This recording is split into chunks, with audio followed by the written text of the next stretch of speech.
സമ്മർദ്ദങ്ങൾക്കിടയിലും ബി.ജെ.പിക്ക് പ്രധാൻ മന്ത്രിയെ കൈവിടില്ലെന്ന സൂചന. അയോധ്യ സംഭാവന കൊള്ളയും കേന്ദ്രത്തെ പ്രതിസന്ധിയിലാക്കിയിട്ടുണ്ട്. വിദ്യാർത്ഥി പ്രക്ഷോഭത്തേക്കാൾ ബി.ജെ.പിയെ അലോസരപ്പെടുത്തുന്നതും ഇതാണ്. വിദ്യാഭ്യാസ മന്ത്രി ധർമ്മേന്ദ്ര പ്രധാന്റെ രാജിക്കായി എല്ലാ കോണുകളിൽ നിന്നും മുറവിളി ഉയരുമ്പോഴും അദ്ദേഹത്തെ കൈവിടാതെ ബി.ജെ.പി. വിദ്യാർത്ഥി പ്രക്ഷോഭകർക്ക് പിന്നാലെ കോൺഗ്രസും സമാന ആവശ്യം ഉന്നയിച്ച് പ്രതിഷേധം ശക്തമാക്കിയതോടെ ഭരണ ബി.ജെ.പി. നേതൃത്വങ്ങൾ കടുത്ത സമ്മർദ്ദത്തിലാണ്. എന്നിരുന്നാലും തൽക്കാലം മന്ത്രിയെ പാർട്ടി നേതൃത്വം കൈവിടില്ലെന്നാണ് സൂചന. പ്രധാനമന്ത്രി നരേന്ദ്രമോദിയുമായും ആഭ്യന്തരമന്ത്രി അമിത്ഷായുമായും അടുത്ത ബന്ധം പുലർത്തുന്ന നേതാവ് എന്നതുകൊണ്ട് മാത്രമല്ല ഈ സംരക്ഷണം.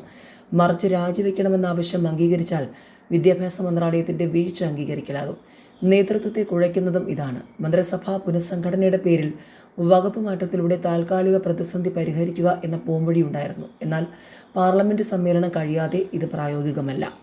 ചോദ്യപേപ്പർ ചോർച്ചയുമായി ബന്ധപ്പെട്ട് സർക്കാർ കർശന നടപടി സ്വീകരിച്ചിട്ടുണ്ടെന്നാണ് പ്രധാനമന്ത്രി ചൊവ്വാഴ്ച NDA പാർലമെന്ററി പാർട്ടി യോഗത്തിൽ പറഞ്ഞത്. അതേസമയം പ്രധാൻ ഉൾപ്പെടെ രാഷ്ട്രീയ നേതൃത്വത്തിന് എന്തെങ്കിലും വീഴ്ച സംഭവിച്ചതായി അംഗീകരിച്ചിട്ടുമില്ല.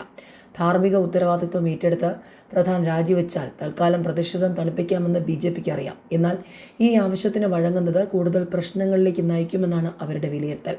ഇതിനു പുറമെ അയോധ്യ സംഭാവന കൊള്ളയും കേന്ദ്രത്തെ പ്രതിസന്ധിയിലാക്കിയിട്ടുണ്ട്.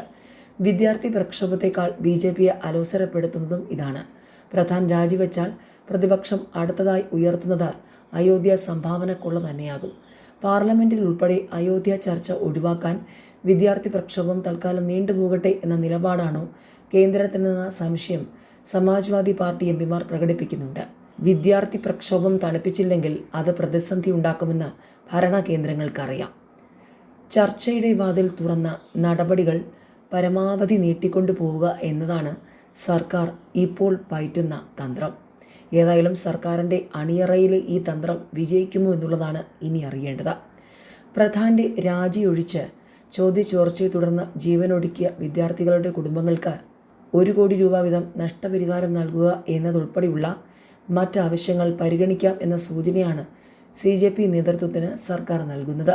ഏതായാലും ഈ നിബന്ധനകൾക്ക് മുന്നിൽ CJP നേതൃത്വം വഴങ്ങുമോ എന്നുള്ളതാണ് ഇനി അറിയേണ്ടത്.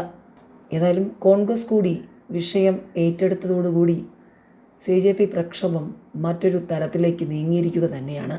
വരും ദിവസങ്ങളിൽ ഈ വിഷയത്തിൽ കേന്ദ്ര സർക്കാരിന് മുന്നിൽ നിലപാടെടുക്കേണ്ട സമ്മർദ്ദ തന്ത്രങ്ങളിലേക്ക് കാര്യങ്ങൾ എത്തിക്കാനുള്ള ശ്രമമാണ് പ്രതിഷേധക്കാർ നടത്തുന്നത്.